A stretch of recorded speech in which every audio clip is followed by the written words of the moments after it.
उचित कई तवोत्र परमो, भागवत का विषय। श्रीमद् भागवत की कथा कई लोग इसलिए कराते हैं हमारे पितृ मुक्त हो जाएं। बहुत सावधानी से सुनिएगा। भागवत जी की कथा इसलिए करा रहे हैं पितृ मुक्त हो जाएं, हो जाते हैं, वो बात सत्य है, पर इसी कारण से नहीं करानी चाहिए। बहुत ध्यान से सुनिए। और जो लोग, अच्छा एक बात बताएं, ये 25-30 तो उत्तर हमको यहाँ मिले हैं प्रत्यक्ष, कम से कम 100 से अधिक उत्तर तो सोशल मीडिया से हो रहे हैं कि कल्याण का साधन क्या है। तो ये भी अच्छी बात है, वहां पे भी लोग सुनते हैं, बहुत लोग सुनते हैं। कल की कथा 35-40 हजार लोगों ने सुनी, हर दिन सुनते हैं, बहुत वैष्णव। अच्छा लगता है कि ये नहीं कि भाई कितने हम बढ़ रहे हैं, कितने पॉपुलर, ये अच्छा लगता है कि इतने लोग कथा सुनते हैं, इतने लोग कम से कम भगवत भाव सुनते तो हैं, अच्छा लगता है। अच्छा, जब लगता है कि आप लोग सुनते हैं तो फिर हमारा भी भाव होता है कुछ नवीन प्रस्तुत करें, कुछ अच्छा प्रस्तुत करें, कुछ और बढ़िया मधुर प्रस्तुत करें। जब लगे कि नहीं भाई ये तो बस पल्ला झाड़ रहे हैं, तो हम भी फिर पल्ला ही झाड़ के चले जाते हैं। हम भी सीधे सीधे कथा कह के, अब ठीक है 4 घंटा कहनी है, सहज भाव से कहो। तो भागवत का विषय क्या है? धर्म प्रोजित कई तवोत्र परम। हमारे चित्त में परम धर्म करने की अत्यंत इच्छाएं जिस क्रिया से प्रकट होती हैं उसको भागवत का विषय कहते हैं। कथा सुनने के बाद आप धर्म के मार्ग के अनुगामी नहीं, परम धर्म के मार्ग के अनुगामी बन जाओ। धर्म और परम धर्म में अंतर क्या होता है? जहां पर अपने और अपनों का विचार किया जाए वो धर्म है, और जहां पर सबका विचार किया जाए वो परम धर्म। हमारे बटुक जी महाराज स्वयं भी कथा वक्ता है, अच्छी मधुर कथा कहते हैं, पर बटेश्वर महादेव के उपलक्ष्य में उनके पाटोत्सव के रूप में खर्चा करेंगे, आप सब लोगों को जोड़ेंगे, सबसे कहेंगे कि भाई अपना अपना व्यय करो, और फिर किसी को बाहर से बुलाएंगे, आप आके कथा सुनो। ये परम धर्म है। परम धर्म की इच्छाएं अत्यंत प्रकट हों, ये भागवत का विषय है।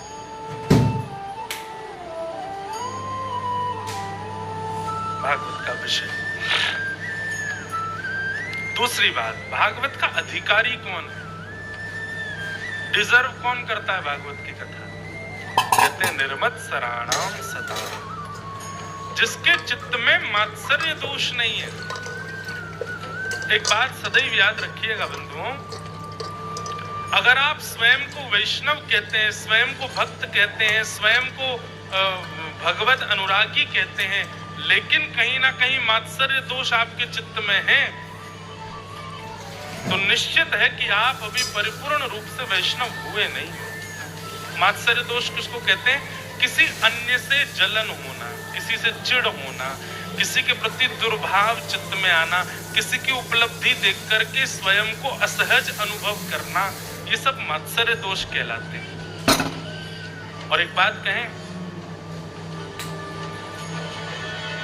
95% लोगों में मात्सर्य दोष होता है। बुरा नहीं मानिएगा, इस पंडाल में बैठे हुए भी अधिकतर लोगों में मात्सर्य दोष होगा। स्वयं सोचिए, विचार करिए, क्या नहीं है हमारे अंदर है? किसी एक के प्रति तो हमारे भीतर होता है कि वो व्यक्ति जब सामने आता है तो कहीं ना कहीं मन में एक ईर्ष्या जन्म लेती है, छोटी सी। आपका उद्देश्य अब ये है कि वो व्यक्ति आपको प्रिय लगना चाहिए, इतना नाम जप करो। उसके प्रति अब ईर्ष्या भाव नहीं आना चाहिए आपके चित्त में। जब तक वो प्रिय ना लगने लग जाए तब तक आप नाम जप बढ़ाते रहो, कथाएं सुनते रहो, इतना सत्संग करो कि वो प्रिय दिखे। और आपके अत्यंत प्रयास करने के बाद भी वो प्रिय नहीं हुआ तो आपका सब करना व्यर्थ है। प्रिय लगे। हम तो कहते हैं कथा सुनने के बाद में 7 दिन बाद इसका प्रैक्टिकल किया करो। जिस व्यक्ति से आपको कभी ईर्ष्या हुई है, जिस व्यक्ति से आपको सूक्ष्म एक उसको देख करके मन में ईर्ष्या का भाव उत्पन्न होता है। कथा सुनने के बाद उसके गली में जाया करो, उसके घर के बाहर जाया करो, वो दिख जाए ना उसको देखा करो। अभी भी ईर्ष्या हो रही है, अभी और कथा सुननी है मुझे। जिस दिन उसको देखते ही उसमें ईर्ष्या का भाव ना, उससे प्रेम का भाव प्रकट हो जाए, बस समझना अब राम जी मिलने को तैयार हैं हमसे। अब बस ठाकुर जी अब हमसे मिलेंगे। क्यों? आप कहोगे क्या राम जी को रावण से ईर्ष्या नहीं थी? ईर्ष्या होती ना तो हनुमान जी को नहीं भेजते, ईर्ष्या होती ना अंगद जी को नहीं भेजते समझाने, ईर्ष्या होती तो सीधे आक्रमण होता, ईर्ष्या होती तो समझाया नहीं जाता। लेकिन सामने वाला माने ही नहीं रहा है किसी भी क्रिया से, तब युद्ध। अच्छा देखो, ठाकुर जी ने किसी से ईर्ष्या की नहीं। महाभारत युद्ध भी जब होने वाला था तो भगवान स्वयं शांति दूत बन करके गए और कौरवों को एक बार समझाने का प्रयास किया। अरे दुर्योधन, एक बार और विचार कर ले भैया, युद्ध में तुमको लग रहा है अभी बोलने में कि युद्ध करके हम जीत जाएंगे और ये वो, पर कितनी बालक अनाथ हो जाएंगे, कितनी माताएं विधवा हो जाएंगी, पूरी इंद्रप्रस्थ की भूमि, हस्तिनापुर की भूमि रक्त रंगित हो जाएगी। विचार कर लो भाई। अरे 5 गांव ही दे दो पांडवों को, भगवान वहां भी समझाने गए थे। पर दुष्ट दुर्योधन ने कहा, सुचक्रैव न दास्यामि बिना युद्धेन केशव, बिना युद्ध के एक सुई की नोक के बराबर जमीन भी नहीं दूंगा पांडवों को। या तो युद्ध करके सब कुछ ले जाएं और या फिर युद्ध में हार करके मेरे राज्य को छोड़ के जाएं। ठाकुर जी ने वहां भी समझाया। कंस को भी कितने संकेत भेजे भगवान ने, जितने राक्षस भेजे सबको मार दिया। कंस अब तो सुधर जा, अब तो मान जा, तब भी नहीं माना। ठाकुर जी का स्वभाव है, वो ईर्ष्या नहीं करते, सीधे आक्रमण नहीं करते, पहले समझाते हैं, नहीं मानता तब युद्ध होता है। हम लोग उल्टे हैं, किसी से यदि हमारी ईर्ष्या हो गई तो हम उसको बताएंगे भी नहीं, सीधे युद्ध करने पहुंच जाएंगे, उस पर एफआईआर दर्ज करा दी उसके नाम, लड़ने पहुंच गए। ये ईर्ष्या है। जब ईर्ष्या का भाव नष्ट होता है तो सामने वाले से संवाद किया जाता है, विवाद नहीं। आपकी स्थिति संवाद की बने, विवाद की नहीं। वैष्णव विवाद से दूर रहता है, अपने आप को हरा देगा लेकिन विवाद नहीं करे। तो भागवत का अधिकारी कौन? जिसके चित्त में मात्सर्य दोष नहीं है, ईर्ष्या नहीं है किसी की। अगर कोई व्यक्ति ईर्ष्यालु है, क्षमा कीजिएगा, वो मंच पर बैठ के वक्ता बन जाएगा ना, उसकी बात का प्रभाव नहीं होगा। और वो श्रोता बन के कथा में बैठ जाएगा तो 4 घंटे में क्या सुना सब भूल जाएगा। ईर्ष्यालु, ये ईर्ष्या का दोष एक प्रकार का बांध है हमारे कानों में, जो कथा आने तो देगा लेकिन भीतर नहीं आने देगा, प्रवेश नहीं करने देगा। इसलिए इस ईर्ष्या के मात्सर्य दोष को पहले हटाइए। और मात्सर्य दोष हटेगा कैसे?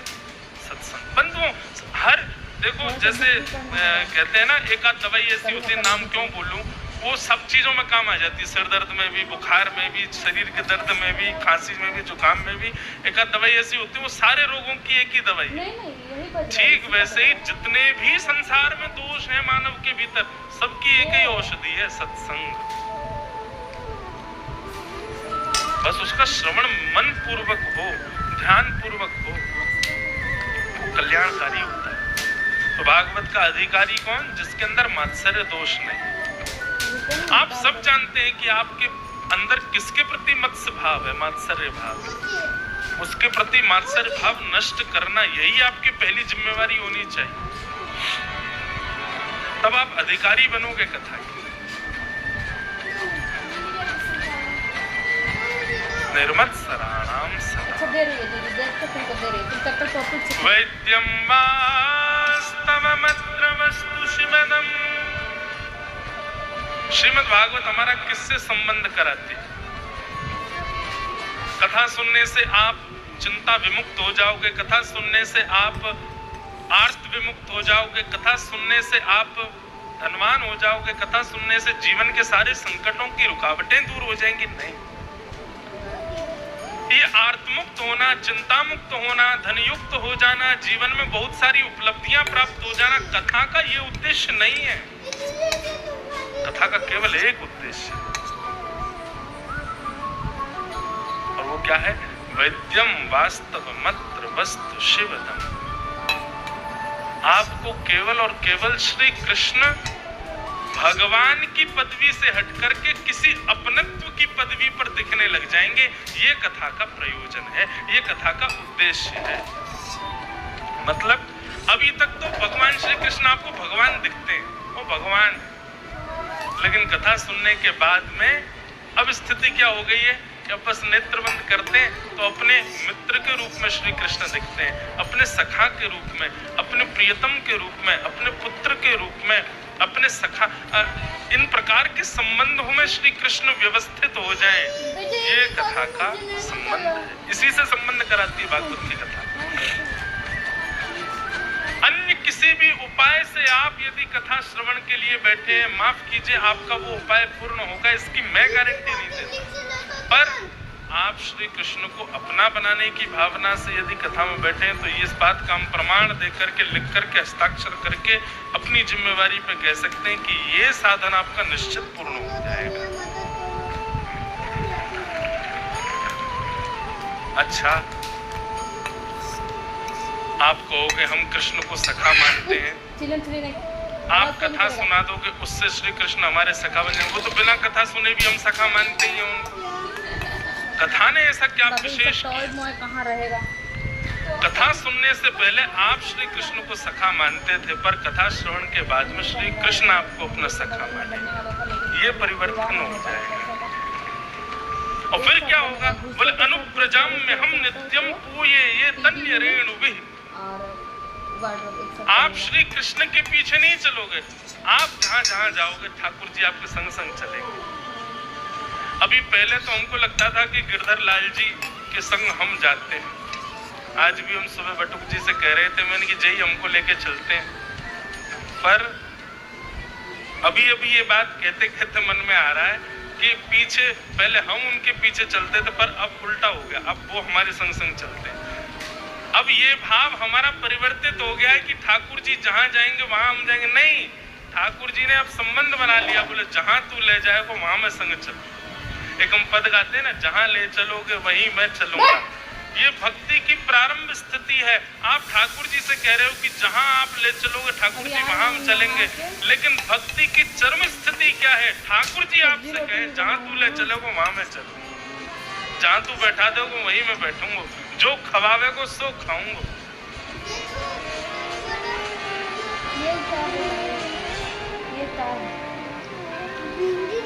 भक्ति की चरम स्थिति क्या है? तुम ठाकुर जी के पीछे पड़ो नहीं, मेरा सुमिरन हरि करे मैं पावा विश्राम। आप सुमिरन करते रहे ठाकुर जी के, और करते करते करते करते यदि पधार गए तो माफ कीजिए आपने भी भजन किया ही नहीं। सुमिरन करते करते करते करते एक दिन ऐसी स्थिति आ जाए कि आपका सुमिरन बंद हो जाए, ठाकुर जी आपका सुमिरन प्रारंभ करें। बंधुओं, मीराबाई सुमरती थी ठाकुर जी को, पर एक स्थिति ऐसी आ गई थी कि मीराबाई को ठाकुर जी सुमरते थे। गोस्वामी तुलसीदास जी स्मरण करते थे राम जी का, पर एक स्थिति ऐसी आ गई थी राम जी स्मरण करते थे गोस्वामी जी का। सूरदास जी गाते थे ठाकुर जी को, पर एक स्थिति ऐसी आ गई थी कि ठाकुर जी गाते थे सूरदास जी को। इसका प्रमाण बताएं। सूरदास जी का संकल्प था, अब मैं हो सकता है गलत भी हूँ, विद्वान जन मुझे आज्ञा करेंगे जैसा भी हो। सूरदास जी का संकल्प था 1.25 लाख जाने 1.5 लाख पद उनको लिखने थे, पर शायद 1 लाख पद के आसपास सूरदास जी के पूर्ण हुए। उसके बाद सूरदास जी भगवत विलीन हो गए। तो कहते हैं सूरदास जी के बचे हुए पदों को ठाकुर जी ने पूर्ण किया। और इसका प्रमाण क्या है? आप जब भी कोई पद सुनते हैं और पद के अंतिम अंतरे में छाप यदि आती है सूरदास, तो समझो ये सूरदास जी ने लिखा है। लेकिन किसी किसी पद में छाप आए सूर श्याम, तो समझो ये ठाकुर जी ने लिखा। ये प्रमाण हो गई ना स्थिति। पहले सूरदास जी बज रहे थे ठाकुर जी, लेकिन स्थिति ऐसी आई कि सूरदास जी को ठाकुर जी बजने लगे।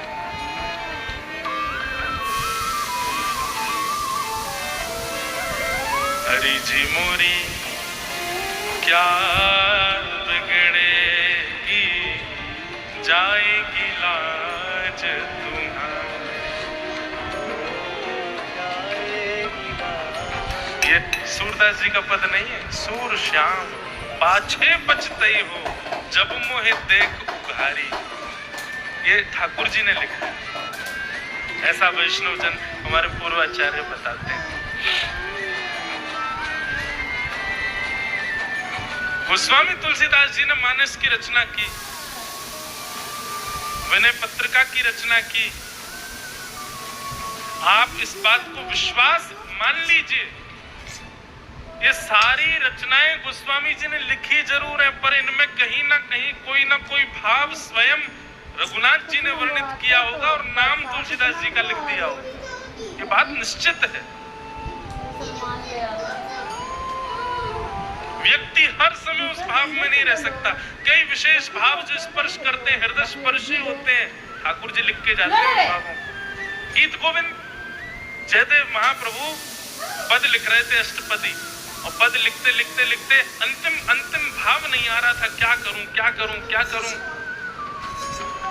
पत्नी को कह के गए, अब ये आके लिखूंगा, मैं स्नान के लिए जा रहा हूं। जैसे स्नान करने के लिए गए, इतने में ही ठाकुर जी जयदेव महाप्रभु का रूप बना करके आ गए। और जैसे कक्ष में आए, पत्नी बोली, आप तो स्नान करने गए थे। अरे नहीं देवी, मुझको याद आ गया, मैं तुरंत लिख देता हूँ। तुरंत लिख दिया अंतिम पद, और लिखने के बाद बोले, देवी सुनो, आज स्नान बाद में करेंगे, पहले भोजन कराओ। जयदेव महाप्रभु की पत्नी बोली, आज तो पता नहीं क्या होगा। बोले जल्दी भोजन कराओ, भूख लगी है हमको। अब महाप्रभु जी की पत्नी बढ़िया भोजन बना लाई, और ठाकुर जी जयदेव महाप्रभु के रूप में गए, खूब चट चट खूब पाए उनके घर में प्रसादी। उनकी पत्नी का नियम था, वो जयदेव महाप्रभु की झूठी थाल में ही प्रसाद पाती थी, उच्चिष्ट पति का पाती थी। अब ठाकुर जी तो पाके बोले, अब मैं जा रहा हूँ स्नान करने, तुम पालो। अब वो महाप्रभु जी की पत्नी उसमें पाने लगी। इतने में जयदेव महाप्रभु, असली जयदेव महाप्रभु आ गए। आकर के बोले, देवी ये तुमने क्या किया? नहीं कोई दिक्कत नहीं है, पाओ, पर तुम्हारा तो नियम है कि हम पा लेते हैं, हमारे बाद तुम हमारी थाली में पाती हो। आज हमसे पहले ही शुरू हो गई, इतनी भूख लगी तुमको? पत्नी बोली, क्या बात कर रहे हो, अभी अभी आप पा करके गए? जयदेव महाप्रभु बोले हम तो स्नान करने गए थे, उसके बाद संध्या वंदन करके हम आए।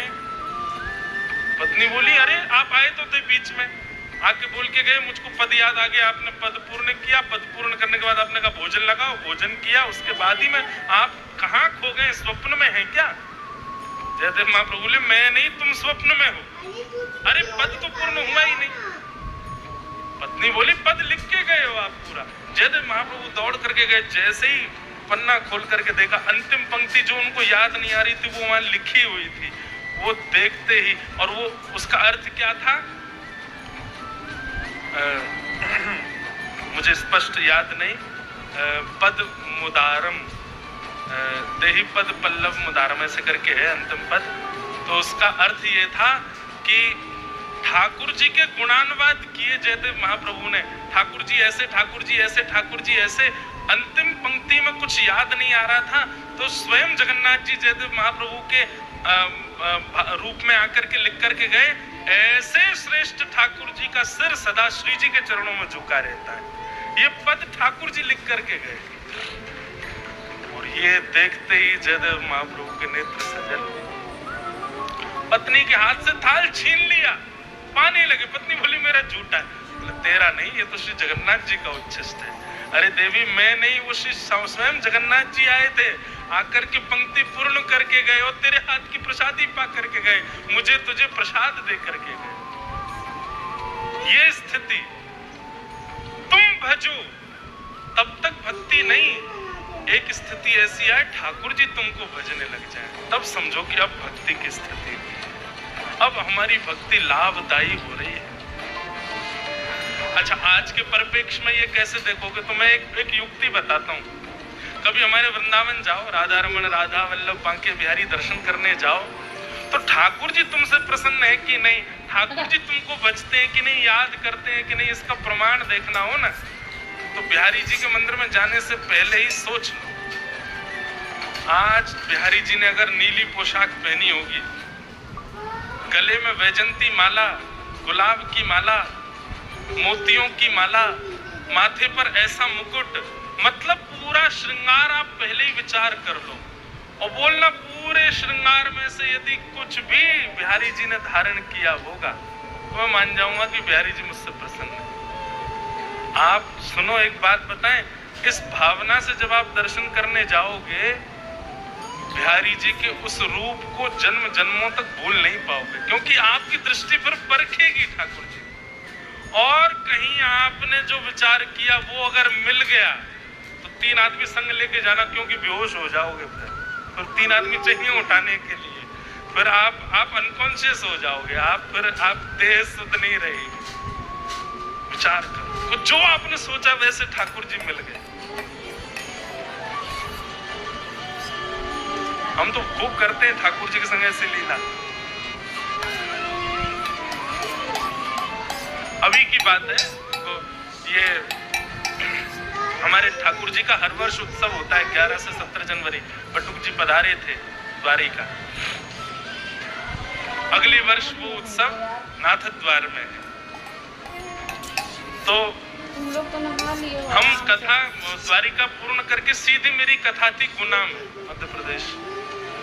तो हम सोच रहे थे कैसे जाएं गुना, तो द्वारिका से हम आ गए इंदौर, और इंदौर से बाय रोड गुना जाना था। तो विचार था कि मध्य में महाकाल भगवान को प्रणाम करेंगे और सीधे जाएंगे, फिर गुना में जाके कथा करेंगे। लाल जी हमारे संगत थे, क्या हो गया? हम 2 लोग थे, हम और अनुस पंडित जी थे साथ में। तो जैसे हम महाकाल मंदिर पहुंचे तो मैंने कहा ड्राइवर भैया गाड़ी ऑन रखना, ठाकुर जी को हम यहीं छोड़ जा रहे हैं। गाड़ी मैं अपनी उतर गया गाड़ी में से, चलने लगा। पंडित जी पीछे आ रहे थे, पीछे देखा तो ठाकुर जी को जबरदस्ती ले ही आ रहे थे। मैंने कहा अरे भैया मैं गाड़ी ऑन करवा के आया, ठाकुर जी को छोड़ दो वहीं पे, तुम ले क्यों आए? बोले हमने सुना ही नहीं। अब मैंने किया यार, इनने सुना ही नहीं कि मैंने कहा है ठाकुर जी को छोड़ दो गाड़ी में, गाड़ी ऑन है, हम दर्शन करके आते हैं। ये बोले हमने सुना ही नहीं। मैंने कहा अब ले आए हो तो अब वापस क्यों करो, ले चलो। तो मन में एक सूक्ष्म भाव आया कि भाई मेरा मन तो था कि मैं महाकाल से मिलूं, पर महाकाल का मन था मुझे लाल जी से मिलना। तो अभी सुनो आगे और, लेकिन इस बात में संशय था मन में संशय था कि अंदर भीड़ होगी, कहीं हमारे लाल जी बेचारे बिच नहीं जाएं, ले तो आए इनको। मन में संशय था, मन में यही संशय चल रहा था, महाकाल की इच्छा होगी तो कुछ विशेष होगा। अंदर जाती पता नहीं कहां से वहां के प्रोटोकॉल वाले और वो सब हमको पहचान गए। अरे महाराज जी आप तो कथा करते हो। मैंने हाँ भैया कथा करते। साथ में थे 2-3 लोग और थे। तो व्यवस्था ये हुई, फिर मंदिर के मुख्य पुजारी जी भी पहचान गए, तो उनने हमको वीवीआईपी बुला लिया। तब तक भी था चलो ठीक है, लाल जी भीड़ में नहीं गए, व्यवस्थित है अभी तक भी मामला। जैसे ही महाकाल भगवान के सामने गए, दर्शन करके बलैया ली जय हो, हमारे गोपेश्वर महादेव, राधा वल्लभ लाल की जय, हमारे गिरधर लाल की जय। हम महादेव के मंदिर में जाके ठाकुर जी की जय जयकार करते हैं, खुश होते होंगे महादेव। इतने में ही वो पुजारी जी आए और पंडित जी से बोले लाओ ये क्या है? मैंने कहा ये प्रसाद नहीं है, हमारे ठाकुर जी है इसमें, मैं कहीं जाके चढ़ा दें भीतर। पंडित जी हट करे, नहीं ये दो, हमको दो। अरे मैं भीड़ भाड़ बहुत थी, मैं उनसे कहूँ मैंने ठाकुर जी हैं हमारे, तो सुने ही नहीं, ले ही गए भीतर। अब मैंने की भाई अब क्या होगा, मैंने की ये कहीं प्रसाद के डिब्बा की तरह चढ़ा नहीं है, छोटी सी झांपी जी में लाल जी हमारे नेक्स्ट से लाल जी। महाकाल भगवान के सामने जाकर के उन्होंने वो खोला और तुरंत लाल जी को उठा करके नेक्स्ट से लाल जी, महाकाल भगवान ने विशाल माला पहनी थी, वो माला में ही ठाकुर जी को विराजमान कर दिया। हरिहर मिलन हो गया। और उसके बाद जो मेरी स्थिति, नेत्रों में आंसू नहीं रुके, तब ये बात पुष्ट हो गई कि नहीं, महाकाल चाह रहे थे कि लाला जन्मोत्सव मना के द्वारिका से आए और एक बार मेरे गले तो लगाए दो यार। अच्छा फिर क्या हुआ, शीतकाल में हमारे ठाकुर जी ज्यादा स्नान नहीं करते,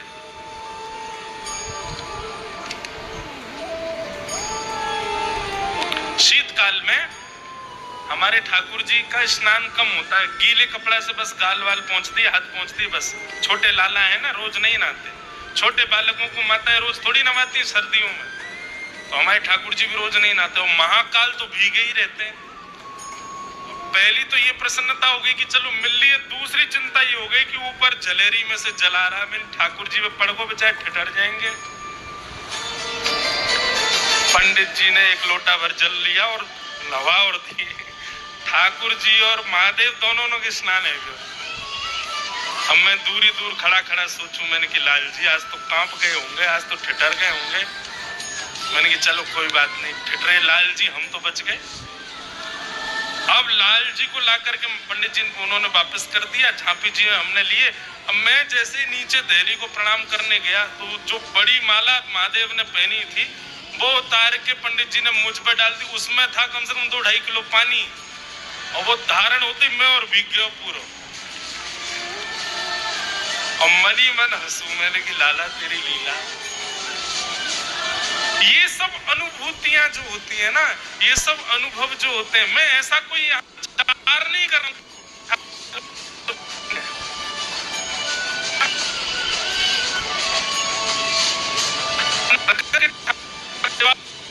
में यदि प्रयास किया ना तो एक और अष्टपदी गाऊंगा, बहुत सुंदर है।